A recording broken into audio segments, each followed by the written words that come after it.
13h29 précisément, samedi 22 février. Bienvenue dans le Grille-Pain au 104.7 Outaouais. Les toasts sont levés, vous aussi d'ailleurs. Bon début de journée. À mes côtés, Olivier Trahan, Salut. Raphaël Drouin. Bon matin. Bon matin, bon début de journée à vous. Écoutez, j'ai l'impression ce matin d'ouvrir l'émission comme je l'ai fait à de trop nombreuses fois. Raphaël, après des mois de fermeture et de réouverture, le département d'obstétrique du Pontiac à Charville ferme pour une période de 6 mois. Ça fait 14 fois depuis août, Marc-Antoine, que les maires de la région doivent composer avec des fermetures. Mais là, on parle pas de quelques jours, on parle d'une longue pause d'au moins 6 mois. Il y a 3 mois déjà, il y avait une infirmière du département qui avait suggéré que le service ferme temporairement pour que les 3 seules infirmières du Pontiac puissent se reposer, qu'on puisse un peu rebâtir l'équipe.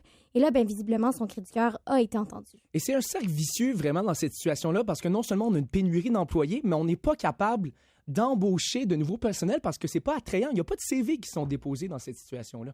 Exact. Puis là, on parlait qu'il y avait 21 emplois disponibles, si je me trompe pas, à l'hôpital et aucune postulation a été effectuée pour ces emplois-là. C'est quand même terrible. Ben oui, je pense que c'est une question aussi de conditions de travail qui doivent être améliorées. Donc, c'est 6 mois. Est-ce que ce sera plus? On verra, mais il y a clairement beaucoup de travail à faire. Et Raphaël, d'ailleurs, on va en reparler dans quelques instants avec toi dans ton bulletin d'information, mais également au courant de l'émission, dans la petite rafle illustrée, tu nous définis l'expression « le vol de données personnelles ». Oui, la nouvelle tendance apparemment au Canada. Et les derniers à rejoindre le mouvement, ben, ce sont les enseignants québécois. Excellent. Olivier, pour ta part, bien, salut. Salut Gatineau. Non, moi, c'est Marc-Antoine. Non, ce matin, je te parle pas à toi, je parle à Gatineau. On a vraiment des comptes à régler, là. OK. Ouais. Excellent. Dans quelques minutes, on reçoit Geneviève Tellier. Elle est politologue et professeure titulaire en études politiques de l'Université d'Ottawa. Et on va revenir sur la grève d'hier en Ontario qui regroupait les 4 syndicats d'enseignants de la province pour une première fois depuis 1997. Et on va analyser la situation avec Mme Tellier. À 13h31, Raphaël, on s'informe avec toi pour le moment. On le disait d'entrée de jeu, le Centre intégré de santé et de services sociaux de l'Outaouais prend la décision de fermer le service d'obstétrique du Pontiac pour au moins 6 mois. C'est qu'on a un manque criant de personnel, Marc-Antoine. Actuellement, il y a seulement, je le disais, 3 infirmières affectées au département d'obstétrique de Charville, alors qu'il en faudrait 12 pour offrir des soins de santé qui sont réellement sécuritaires. Et là, bien, après 14 interruptions de service, on s'est dit, bien, c'est assez. Ça crée de l'anxiété pour les maires de la région et ça met évidemment aussi beaucoup de pression sur le personnel qui est vraiment là au bout du rouleau. Et d'ici septembre, le but, c'est d'avoir au moins 8 infirmières associées au département. Et pour ça, bien, on mise sur des nouvelles infirmières qui gradueront ce printemps. Ce recrutement là, qui est colossal, selon la directrice du CISSS. Durant la fermeture, les femmes enceintes du Pontiac auront droit à un suivi avec leur médecin ou avec une équipe de sages-femmes, mais elles devront aller accoucher à Gatineau ou à la maison de naissance de l'Outaouais. Et bien sûr, ce qu'on espère, bien, c'est que cette pause va permettre d'améliorer la situation. Sinon, hier, je l'ai mentionné également, c'est plus de 2 millions d'élèves qui ont été privés d'école dans la région d'Ottawa et même dans l'Est ontarien. Parce que pas moins de 200 000 syndiqués des écoles de l'Ontario ont participé à une grève hier. C'est la première fois depuis le début des revendications que les 4 plus importants syndicats de l'éducation faisaient une mobilisation commune. Il y a eu des piquets de grève qui ont été érigés à une quinzaine d'endroits dans la province. Les négociations sont vraiment au point mort entre les syndicats et le gouvernement Ford. Et si rien ne se règle, la prochaine phase de mobilisation, ça pourrait être des grèves hebdomadaires. Dans un autre dossier, les passagers du Diamond Princess sont arrivés à Cornwall, en Ontario, hier, mais les autorités se font rassurantes. Les risques de contracter le coronavirus sont vraiment minimes. On parle de 129 passagers de ce bateau de croisière, on se rappelle, placés en quarantaine sur la côte du Japon. Ils sont arrivés en Ontario, ils devront maintenant vivre une deuxième quarantaine de 14 jours. Mais selon Santé Canada, certains pourraient passer moins de temps en confinement. Les passagers ont passé un deuxième test de dépistage à leur arrivée et ont reçu encore un résultat négatif. Et finalement, à Ottawa, la limite a été atteinte. Justin Trudeau demande à ce que les barricades qui paralysent le réseau ferroviaire soient démantelées immédiatement. Oui, selon le premier ministre canadien, son gouvernement a épuisé toutes les options diplomatiques pour régler le conflit avec la communauté autochtone. La balle est donc dans le camp des chefs héréditaires au Wet'suwet'en maintenant. On leur demande donc de revenir à la table de négociation. Et le premier ministre croit aussi que la patience des Canadiens dans cette affaire a été épuisée. Il dit que les provinces doivent faire respecter les injonctions et les barricades qui perturbent les services ferroviaires du pays depuis maintenant 16 jours, on le rappelle, doivent être levées. Justin Trudeau a toutefois réitéré que l'armée canadienne n'interviendrait pas dans le dossier. Merci beaucoup, Raphaël. On va reparler d'ailleurs de cette crise un peu plus tard à l'émission et prochain bulletin d'information dans 15 minutes. À 13h33, Olivier, à la météo, c'est assez ensoleillé là, aujourd'hui à Gatineau. Je t'offrirai du soleil pour toute la matinée, avec 1 degré ressenti -3. Plutôt nuageux cet après-midi. Bon, parfait. Hein? Donc, ce matin, hein, c'est assez ensoleillé, Marc-Antoine, avec des températures de 1 degré ressenti -3. C'est doux ce matin. Minimum de 0 degré, -5 ressenti avec un maximum de 3 degrés ressenti -1 aujourd'hui. Cet après-midi, toutefois, ce sera plutôt nuageux. Dimanche matin, le soleil sera au rendez-vous tôt le matin. Sinon, hein, ce sera plutôt nuageux également avec un minimum de -7 ressenti -11 et un maximum de 5 ressenti 2. Une température somme toute assez douce hein, ce week-end. Le printemps arrive, Marc-Antoine, et je pense que je parle au nom de tout le monde pour dire qu'on a bien hâte. Oui, des températures chaudes et ça fait des mois que je pense à ça, Olivier. Oui. 13h34 à la circulation ce matin. C'est rare qu'on dise ça, mais ça va bien. C'est un feu roulant, mesdames, messieurs. Wow. Et petite paire de lunettes de soleil, par contre, là, c'est pas une mauvaise idée pour ne pas être ébloui par le soleil ou par l'haleine matinale de Raphaël Drouin, mais ça, c'est un autre sujet. Donc, en résumé, hein, sur le réseau routier de Gatineau et de la capitale fédérale, c'est comme Olivier en début de relation avec une fille. Ça va bien, mais attention de ne pas aller trop vite. Ah, c'est vrai. Oh my God. Hey, c'est notre bien cuit hein, ce matin. Ouais, vraiment. C'est vraiment très, très agréable. 13h35. Olivier, ce matin, tu avais un message clair à envoyer à l'ensemble de la ville de Gatineau. Ah, Gatineau. Gatineau, je t'aime. Je t'aime, Gat. Je comprends, on a toutes des mauvaises journées, là. Aussi, je veux que tu saches que je suis pas fâché, Gatineau. Okay. Je suis juste déçu. Oh. Mais aujourd'hui, tu dépasses les bornes, Gatineau. C'est pourquoi j'ai décidé de faire une intervention. Ah. Une intervention, okay, oui, hein. Okay. Une intervention parce que dans une relation interpersonnelle, ce qui est primordial, le plus important, je dirais même, c'est la communication. Ouais, on le répète souvent. Ça. Gatineau, je sais qu'on a tous des mauvaises journées, mais assis-toi sur le divan, j'aimerais te dire comment je me sens. J'aimerais te donner ce qu'on appelle dans la langue de Shakespeare du feedback. Selon les 4 étapes de la 3e édition du livre « La communication et la gestion » de la psychologue Solange Cormier, en faisant part de mes observations, mes émotions, mes besoins et mes demandes, c'est l'heure de l'intervention. On tape des mains, tout le monde. All right. Mes observations. Numéro 1. Hein? Mercredi, une Gatinoise s'est fait mordre par un chien de type pitbull. Les policiers de Gatineau ont appelé sur les lieux, ont constaté que l'animal n'était pas enregistré. La propriétaire de l'animal a reçu des constats d'infraction s'élevant à 900 $. Certains réseaux d'information se sont fait un malin plaisir de filmer les plaisirs de la dame d'extrêmement près. Numéro 2. Dans la nuit de jeudi à vendredi, une Gatinoise de 37 ans a été arrêtée après avoir conduit son véhicule en état d'ébriété sur la 50. En sens inverse. Oh non. Évidemment, elle a refusé de fournir un échantillon d'haleine aux policiers qui l'ont intercepté. Je la comprends. En même temps, ça devait sentir la robine. Oh non. Dans des termes scientifiques, je dirais que cette situation n'a pas d'allure même. Observation numéro 3. Vendredi, les policiers ont saisi près de 83 000 comprimés de méthamphétamine et 202 grammes de cocaïne dans les perquisitions d'une résidence de Gatineau et une résidence de Val-des-Bois. 3 personnes ont été arrêtées suite à la perquisition. Les policiers ont également trouvé une imitation d'arme à feu, comme quoi même les trafiquants de drogue aiment jouer à police et voleurs. Une balance a aussi été retrouvée sur les lieux, comme quoi les trafiquants de drogue se soucient de leur poids santé, eux aussi. Gatineau, je viens de te communiquer mes observations, puis je comprends qu'on a tous des mauvaises journées, mais maintenant, j'aimerais te parler de mes émotions, ce que je ressens par rapport à ces observations-là. L'intervention continue, on tape des mains, tout le monde. Mais premièrement, je ressens un peu de déception. Je suis déçu parce que la pauvre dame là, qui s'est fait mordre par le chien va peut-être avoir peur de nos amis canins pour le reste de ses jours. Okay? Même ceux qui veulent juste qu'on leur lance la balle puis qu'on leur gratte la bédaine. Je suis déçu parce que je pense pas qu'il existe de mauvaises races de chiens, mais seulement des mauvais maîtres. Puis ce pitbull-là va peut-être se faire euthanasier à cause qu'il a été négligé. Je ressens également de la tristesse pour cette dame qui a conduit en état d'ébriété. En plus de mettre sa vie en danger, elle met celle des autres usagers de la route en danger également. Je suis aussi triste parce que clairement que cette dame a besoin d'aide, mais elle est peut-être pas capable de parler de ses problèmes à des amis ou de la famille. Je ressens de l'incompréhension. J'ai de la difficulté à m'imaginer que des gens puissent devenir trafiquants de drogue. En plus de vendre des substances qui nuisent à la santé, ces trafiquants pensent peut-être qu'ils valent pas plus que ça. Personne n'aspire à être un criminel dans la vie. Qu'est-ce qui fait que des gens qui ont des rêves d'accomplissement finissent derrière les barreaux? C'est une grosse question, Olivier. Ben, puis je dis pas que, ce que ces gens-là ont fait, c'est pas grave. Hein? Bon, c'est très grave, mais c'est difficile de trouver une explication à tout ça. C'est comme ça que je me sens à Gatineau ce matin.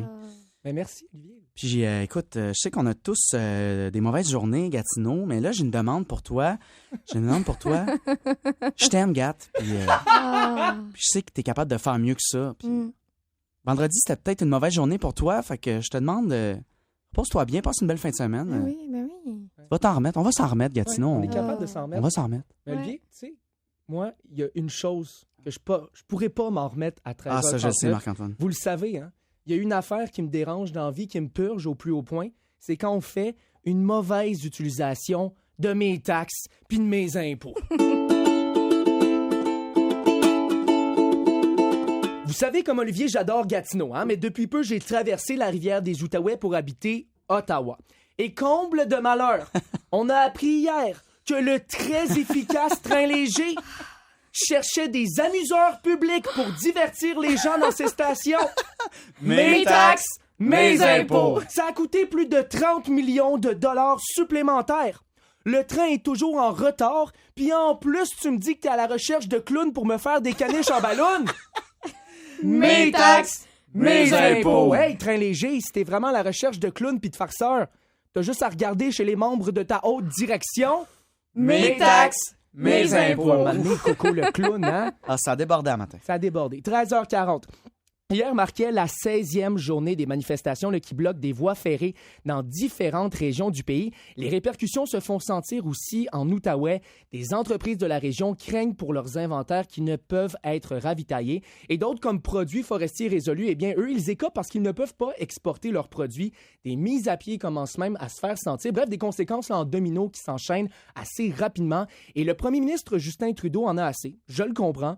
Il affirme que les Canadiens ont perdu patience. Et Canadiens que nous sommes, on s'est demandé, est-ce que nous, on a perdu patience? Est-ce que la patience chez nous a atteint ses limites? Ben, moi, j'ai pas perdu patience, Marc-Antoine. Non? Je sais pas pour vous, là. Concrètement, ces gens-là, là, on leur vole leur territoire en tant que tel. C'est quoi les moyens qu'ils ont pour se faire entendre? Moi, je pense que tout le monde va en arriver à une solution pacifique, mais il va falloir que quelque chose soit mis, dans le fond, en marche par le premier ministre. Là, je veux dire. Mais c'est qu'ils ont essayé de faire des choses, de mettre en marche des négociations, de résoudre ça d'une façon pacifique. Oui, vraiment. Même. Sauf que là, à un moment donné, il faut en venir à l'évidence qu'il n'y a pas d'autre solution.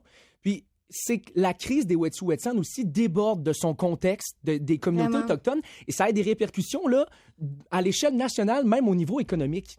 Oui, et moi, je ne sais pas si je dirais que j'ai perdu patience tant que ça, mais je trouve que c'est un peu dégénéré. Tu disais que ça avait pris des proportions autres. Hier, il y avait un article dans le Globe and Mail, avec une entrevue avec une membre de la nation Wet'suwet'en qui disait que c'était pas tout le monde qui était d'accord avec la manière dont c'était fait, que ça allait un peu à l'encontre de leurs valeurs pacifiques. Et il y a aussi quelque chose, moi, qui me chicote là-dedans, c'est le fait que j'ai l'impression que certaines personnes s'approprient cette espèce de combat-là. Dans le sens où on profite de cette situation pour faire valoir des opinions qui n'ont aucun lien avec le blocus ferroviaire. Là. C'est ça, et je sais pas si c'est notre place en tant que non-autochtone de s'ingérer dans ces choses-là. Je trouve ça le fun qu'il y ait des gens qui soient en soutien, mais par exemple, si on prend le blocus ferroviaire qu'il y avait à Saint-Lambert, la majorité des gens étaient des étudiants qui étaient des non-autochtones et qui revendiquaient aussi un peu en rapport à l'environnement, tandis que c'est pas ça le problème. Mais je comprends que c'est pas ça le problème, mais tu sais, puis je suis d'accord que c'est important qu'il y ait du support. Puis je suis d'accord aussi avec toi que, bon, ça n'a pas rapport là, qu'il y ait des gens ailleurs qui sont non-autochtones qui s'impliquent dans ce conflit-là, mais ça reste que... tu sais, M. Trudeau s'excuse officiellement aux communautés autochtones. Puis là, après ça, ils leur disent « Ouais, excusez la gang, depuis que j'ai une barbe, ça me tente de faire mon show. » Non, là, tu dévies un peu. Non, mais là, je fais des blagues. Mais tu sais, on leur donne c'est des territoires qui sont à eux, qu'on leur donne, qui sont non cédés. Puis là, on leur dit « Excusez la gang, on aimerait juste ça faire passer... nos affaires ici. Coastal GasLink, exactement. Moi, je trouve que c'est un peu un manque de respect. Là. C'est clairement dire, c'est un peu hypocrite de M. Trudeau. Et donc, on répète la question ce matin. Est-ce que votre patience a atteint ses limites dans le dossier du blocus ferroviaire? Bien, vous pouvez nous rejoindre par message texte au 98985 et on va lire de vos réponses un peu plus tard au cours de l'émission. À 13h45, on s'arrête quelques instants. Au retour, c'est une nouvelle de dernière heure qui vient tout juste de sortir. C'est un premier cas du coronavirus de Wuhan à Ottawa. Il y a un protocole de grande ampleur qui a été mis en place pour détecter les cas et contenir le virus. Et on aborde le sujet avec le porte-parole de l'Hôpital général d'Ottawa, David Poitras. Hey, bienvenue chez nous. On est-tu bien dans ta nouvelle maison? Mais, hein? Hey, on est-tu bien dans ta nouvelle maison? Mais, hein? Hey, on est-tu bien chez vous? Mais, hein, qu'on est bien chez nous. Mais il est vraiment temps que tu t'en ailles. C'est LA référence en matière d'achat et de location d'habitation en Outaouais. Brigil, fier de bâtir une qualité de vie pour vous et votre visite. Pour nos produits, visitez le www.brigil.com. 13h45, toujours à l'écoute de Grille-Pain au 104.7 Outaouais. Marc-Antoine Nouniès, Raphaël Drouin et Olivier Tran avec vous pour les 3 prochaines heures. Et Raphaël, ce qui retient notre attention aujourd'hui dans l'actualité, c'est cette nouvelle de dernière heure. Un premier cas présumé du nouveau coronavirus qui a été confirmé à Toronto. Tu l'as dit un peu avant la pause, Marc-Antoine, il y a un protocole qui a été mis en place. On va s'entretenir un peu plus tard avec quelqu'un qui va pouvoir nous donner davantage d'informations. Sinon, il y a toujours cette affaire de blocus ferroviaire en soutien à la communauté autochtone Wet'suwet'en qui a, selon Justin Trudeau, assez duré. Les barricades, selon lui, doivent être levées partout au Canada. Et cette semaine, dans l'Angle mort, je vous propose un reportage sur le monde de la drague. Et je pense, les gars, que ça va vous surprendre. Peut-être nous donner des idées. Je sais, Olivier, que tu es un assez petit extravagant. spectacle. À la météo, -1 ressenti, -3 ensoleillé pour le moment, mais ennuagement à prévoir un peu plus tard. À la circulation, mais ça se déroule bien. Là. Aucun incident à reporter sur le réseau routier de Gatineau et de la capitale fédérale. On vous l'a mentionné dans les derniers instants. À 13h45, c'est un premier cas du coronavirus de Wuhan à Ottawa. Il y a un grand protocole, une grande ampleur qui a été mise en place pour détecter les cas et contenir le virus. Le porte-parole de l'Hôpital général d'Ottawa, David Poitras, est avec nous. Bonjour, M. Poitras. Bonjour, vous trois. Bonjour. Écoutez, là, on nous mentionne là, que c'est un protocole de grande ampleur. Est-ce qu'on a des questions de s'inquiéter pour la santé des Gatinois? Il n'y a aucune raison de s'inquiéter. C'est des protocoles qui sont habituels pour ce genre de situation-là. En fait, comment ça fonctionne, je vous l'explique brièvement. Là. En fait, il y a eu un patient qui s'est présenté aux urgences de l'hôpital d'Ottawa au courant des derniers jours qui avait des symptômes qui s'apparentaient ceux du coronavirus, pardon. Et puis, suite à une d'analyse, là, enfin, on s'est rendu compte que c'était effectivement le coronavirus. Donc, depuis la première entrée de ce patient-là à l'hôpital, en fait, il y a déjà eu les protocoles de quarantaine qui ont été effectués. Il n'y a pas de chance qui ont été prises. Et puis, notre personnel médical s'occupe de cette personne-là avec les équipements nécessaires. Donc, il n'y a pas d'inquiétude à avoir. Là, tout est sous contrôle là, pour l'instant. Écoutez, là, c'est sûr que c'est un premier cas, mais on s'entend des dernières semaines dans les médias et nous-mêmes compris, on en a également beaucoup parlé. La population a peur. Est-ce qu'on peut craindre que ce cas-là se répande? En fait, là, si je peux dresser un parallèle, je comprends les inquiétudes des gens, on les comprend parfaitement. Il n'y a pas de risque d'inquiétude à avoir dans la mesure où est-ce que c'est un virus qui va s'apparenter beaucoup à la grippe, par exemple, qui circule depuis toujours au Canada, pardon. Ouais, mais M. Poitras, il y a quand même plusieurs personnes là, qui sont décédées à la suite. Donc, est-ce que c'est si plausible que ce soit un parallèle à faire avec la grippe? Ben en fait, vous savez, il y a plusieurs personnes qui décèdent de chaque année de la grippe et puis il y a pas autant de reportages qui se font. Chose étant qu'au Canada, en ce moment, il y a peu de personnes qui sont atteintes de ce virus-là. La très grande majorité, voire toutes les personnes qui ont contracté le virus ici, s'en sont remis. En fait, après quelques jours de sommeil et de l'eau, en fait, ces gens-là se remettent sur pied. C'est un petit peu le même principe de la grippe. Et puis les symptômes, s'y apparente beaucoup. On parle de toux, de fièvre et de douleurs musculaires, là. Donc, il n'y a pas de panique à avoir. Nous, de notre côté, on a mis les protocoles en ordre. On est en train de voir la chronologie des déplacements de cette personne-là au courant des derniers jours, voir où est-ce qu'elle s'est déplacée sur le territoire canadien pour pouvoir intervenir en fonction des personnes avec qui elle a eu des contacts, si elle en a eu, bien sûr. Et puis, on travaille de ce côté-là pour mettre mettre la situation, que tout soit sécuritaire, en fait. Il y a 129 personnes, passagers du Diamond Princess, qui sont arrivés en Ontario hier, à Cornwall. Est-ce que vous avez des informations sur la situation? Comment ça se passe là-bas? La quarantaine est officiellement commencée là, pour eux.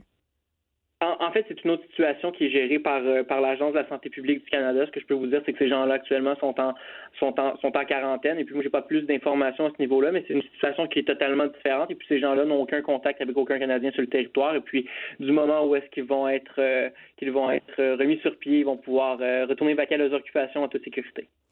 Alors, revenons à ce premier cas là, présumé en Ontario. Est-ce qu'il y a des chances, est-ce qu'il y a des raisons de croire que cette personne-là aurait contaminé d'autres Canadiens depuis son arrivée de Wuhan? On est en train de vérifier, de faire la chronologie. Si j'ai plus d'informations, je pourrais vous revenir à cet effet-là au courant des prochaines heures. Ce que je peux vous dire, il y a des précautions à prendre de notre côté, comme n'importe quelle autre infection, comme celle-ci ou comme la grippe, par exemple. C'est que les Gatinois et les gens de la région peuvent, je leur suggère fortement de se laver les mains à plusieurs reprises au courant de la journée, s'ils ont une toux, de tousser dans le creux de la main et d'éviter de se toucher le visage ou les yeux avec leurs mains, comme qu'on fait pour à peu près n'importe quel autre virus. C'est les mêmes précautions à prendre. Donc, il n'y a pas d'inquiétude particulière à avoir à ce moment-ci. La situation est sous contrôle et puis on est en train d'établir cette chronologie-là. Donc, il n'y a pas d'inquiétude à avoir. Bien, merci beaucoup, M. Poitras. Merci beaucoup. Bonne journée. Bonne journée. Monsieur David Poitras, là, qui est porte-parole de l'hôpital général d'Ottawa, on le rappelle, premier cas du coronavirus de Wuhan à Ottawa. Il y a un protocole de grande ampleur qui a été mis en place pour détecter les cas et contenir le virus. Mais là, partez pas en peur, partez pas en panique. Monsieur Poitras nous l'a confirmé, là.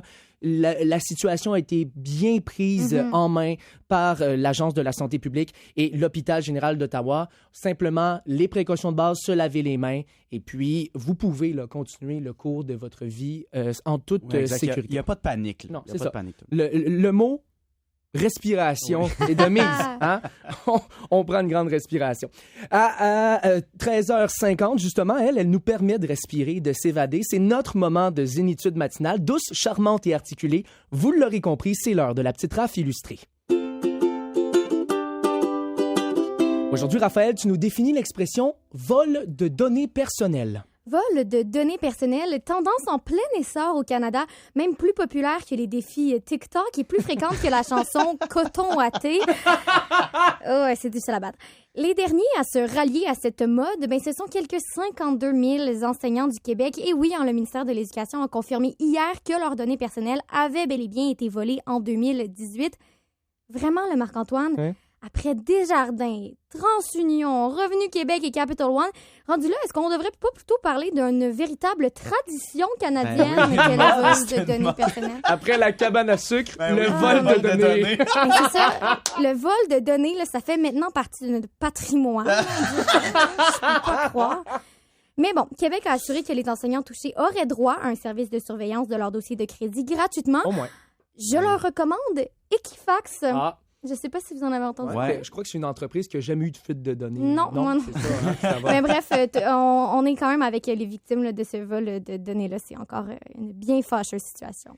Mais c'est le cas de le dire, Raphaël. À 13h52, trêve de plaisanterie maintenant, Raphaël. À chaque semaine, tu nous fais découvrir la face cachée d'un enjeu qui fait parler ces temps-ci. Aujourd'hui, dans l'angle mort, tu nous parles du monde de la drague. Vous connaissez peut-être la télé-réalité RuPaul's Drag Race, qui est dédiée à cette forme d'art qui est de plus en plus populaire. On a annoncé récemment qu'il va y avoir une édition canadienne avec des participants d'ici. Mais avant, la saison 12, la version américaine, commence aussi la semaine prochaine, vendredi.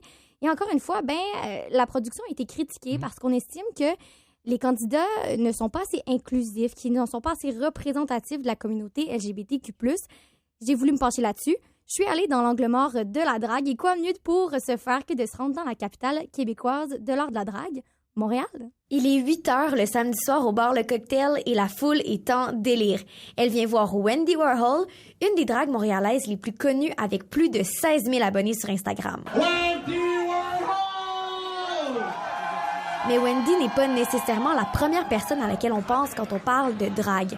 Sans les paillettes et le maquillage, Wendy, c'est Geneviève, une assistante juridique et surtout une femme. Moi, ce que je déteste, c'est vraiment me faire mettre des barrières à cause de comment je suis biologiquement quand, dans le fond, je fais la même job. La transformation est la même. Je passe autant de temps dans le make-up, je dépense autant. Pourtant, Wendy n'a pas les mêmes opportunités sur la scène drague que d'autres. Dans l'imaginaire commun, l'art de la drague, c'est surtout des hommes gays qui se transforment en femmes. Et encore en 2020, pour certains, ça ne devrait être que ça. Je te dirais que s'il y a une majorité de personnes qui se jugent entre elles, c'est surtout les gens de la communauté. C'est dommage parce que les gens de la communauté, on demande à être acceptés partout où on va. On demande à ne pas être pointé du doigt, mais on se pointe nous-mêmes du doigt. Sacha Baga est une vétérante. Elle est drag queen depuis une dizaine d'années. C'est ce qui l'a entre autres aidé à explorer son identité de genre et éventuellement à faire sa transition. Mais pour elle, les jugements et les préjugés n'ont tout simplement pas leur place dans l'art de la drague. C'est une superstar. Mesdames, messieurs, voici pour vous dans un numéro très spécial, Rock-Bière! Mélodie, elle, monte sur scène en tant que Rock-Bière. Avec sa caisse de 24 et ses chaînes en or, elle personnifie le gars macho avec brio. C'est de faire un fuck you au patriarcat, puis aussi de donner une place aux lesbiennes dans le milieu gay, dans le milieu queer. La scène montréalaise est diversifiée, mais il reste encore beaucoup de chemin à faire pour que tous les styles soient sur un même pied d'égalité. C'est d'ailleurs ce qui explique Alexis Labelle, chargée de cours à l'Université de Montréal. C'est qu'il y a quand même un certain pouvoir qui réside dans les mains des personnes cisgenres, des personnes blanches, surtout des hommes gays. Donc, il se trouve avoir une invisibilisation tant des femmes lesbiennes, tant des personnes trans, des personnes racisées, même des personnes bisexuelles, des personnes intersexes. That's right. I want it all. I want my cake. L'année dernière, Athéna a mis en place le collectif Afro-Drag. Yel voulait créer un espace dédié à la culture afro-américaine. Je trouve que c'est un peu difficile de me trouver une place dans la scène drague à Montréal. Je trouve que les gens, ils organisent un spectacle et ils se disent, oh, il faut que c'est pas complètement blanc. Donc, ils me demandent de faire le spectacle, mais pour moi, je peux pas être la seule. Parce que c'est là aussi que le bas blesse. Le problème, souvent, c'est qu'on va donner une place, mais on va limiter cette place. Puis ça, je pense, c'est un grand enjeu. Depuis peu, les drag kings ont leur propre soirée. Un événement récurrent qui est dédié à eux et qui s'appelle Men's Spread. Sauf que ça se passe en dehors du village. La communauté anglo, la communauté queer, je trouve, est beaucoup plus ouverte aussi aux différents genres. Donc, moins mainstream, je dirais, que peut-être le côté franco qui est établi depuis un certain temps dans le village. Puis qui offre peut-être une drague plus conventionnelle. Mais même, je dis ça, puis dernièrement, on voit l'éclatement carrément des genres. Pour plusieurs, le mouvement LGBTQ+, est à un moment charnière de son histoire. Alors que l'on passe des questions de sexualité aux questions de genre, l'art de la drague s'inscrit dans la même tendance. Il ne reste plus qu'à s'ouvrir un peu plus à ces nouveaux horizons. Concrètement, Raphaël, comment est-ce que les scènes drague peuvent faire en sorte d'être plus inclusifs? Bien, c'est d'abord, comme ça a été mentionné, de prendre en compte le privilège qu'on a en tant que certaines personnes dans un système de dominance, qui n'est pas toujours facile quand on a été nous-mêmes, par exemple, victimes d'oppression. Et ensuite, c'est vraiment de faire une place à ces artistes-là, ces femmes, ces personnes racisées, pas nécessairement de leur donner un numéro dans d'autres soirées, mais vraiment là, de leur créer un espace dédié à eux. C'est, là, selon les témoignages que j'ai recueillis, là, c'est vraiment ce qui pourrait faire la différence et ce qui risque de faire la différence dans le futur. Merci beaucoup, Raphaël. 13h57. Saviez-vous que des parents québécois, dont certains habitants Hall, vont aller se plaindre de notre système d'éducation à l'ONU? Hein? Marc-Antoine nous niaises? Tu nous niaises-tu? Non, pas du tout. Un regroupement provenant de l'Outaouais, l'école Ensemble, comportant 4000 parents québécois, vont aller cogner à la porte de l'Organisation des Nations Unies pour faire entendre leur voix contre l'école à 3 vitesses, une forme de discrimination scolaire selon eux. Et on a appris hier que l'audience se déroulerait à la mi-mars. Et là, le porte-parole du regroupement, Stéphane Villot, il lutte, selon lui, contre la ségrégation scolaire. Rien de moins, en raison du financement des réseaux publics, privés et publics sélectifs, donc ceux qui font des tests d'admission. Comme l'international. Exactement. Et selon lui, bien, les enfants sont séparés dans des écoles différentes en fonction du revenu de leurs parents et de leurs résultats scolaires. Le phénomène ne date pas d'hier. Dès 2016, le Conseil supérieur de l'éducation a déclaré dans un rapport là, que l'école québécoise est la plus inégalitaire au pays. Et on se rappelle de la devise du Québec, me souviens. Non, je chiale contre toutes les formes d'institutions gouvernementales afin de m'offrir la plus grande notoriété possible. Et même si, pour ce faire, je dois utiliser l'appellation ségrégation scolaire, on salue Nelson Mandela qui doit être fier de l'utilisation de ce terme. Excellent. 13h58, restez des nôtres. Au retour, on reçoit cette enseignante Geneviève Tellier, les professeurs titulaires à la Faculté des sciences sociales et les politologues. On revient sur ce dossier de la grève qui a énormément fait jaser. Hier, près de 2 millions d'étudiants ontariens étaient en congé forcé. Quels sont les enjeux quels sont les enjeux qui peuvent se porter à cette situation? Eh bien, on en reparle dans quelques instants avec Geneviève Tellier, toujours à l'écoute de Grille-Pain au 104.7 Outaouais.